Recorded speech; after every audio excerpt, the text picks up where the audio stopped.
Deadly road rage incident in Las Vegas that left a mother of 4 dead. An arrest was made Thursday after a tense standoff with police, and authorities are still looking for a second suspect. ABC's Candace Gibson has the very latest. A one-week manhunt coming to a frantic end in this Las Vegas neighborhood Thursday. Cameras rolling as 49-year-old Bob Meyers learns police have surrounded his wife Tammy's alleged killer just 1 block away from the Meyers' own home. Are you all happy? You made my wife look like an animal and my son. There's the animal a block away. Are you happy?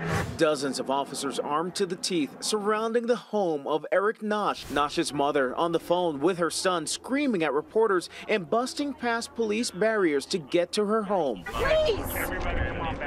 Turn your phone off! After a tense 2-hour standoff, police finally arresting Nowsch, just 19 years old, on suspicion of murder, shirtless and in handcuffs. Nowsch was taken into custody by Metro homicide investigators, and the investigation is ongoing. Nowsch has yet to be formally charged, but his arrest is raising new questions this morning. Initially described as random road rage turned deadly, we now know Tammy Meyers knew Nowsch. Her husband saying she even counseled him. She was really good to him.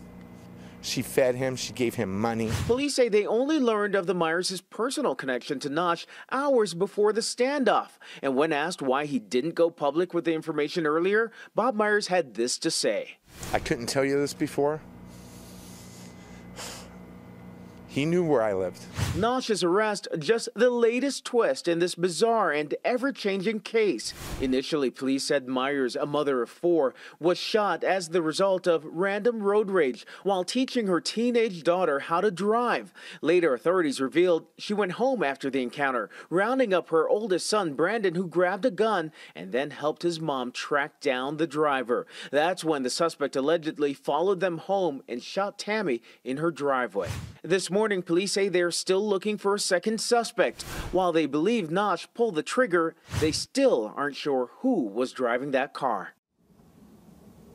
This morning, many are wondering what took so long for an arrest. The victim lived and was killed right back there. Nowsch lived about a 1-minute walk away. He's now facing 3 felony charges. George? Okay, Candace, thanks very much. Let's get more on this now from our legal analyst, Ryan Smith. As Candace said, Ryan, bizarre story makes it tough for prosecutors. They have a lot to sort through as they focus on these charges. That's right. So if you believe the family's current account, it could be a slam dunk case for prosecutors. But the problem is, which story do you believe?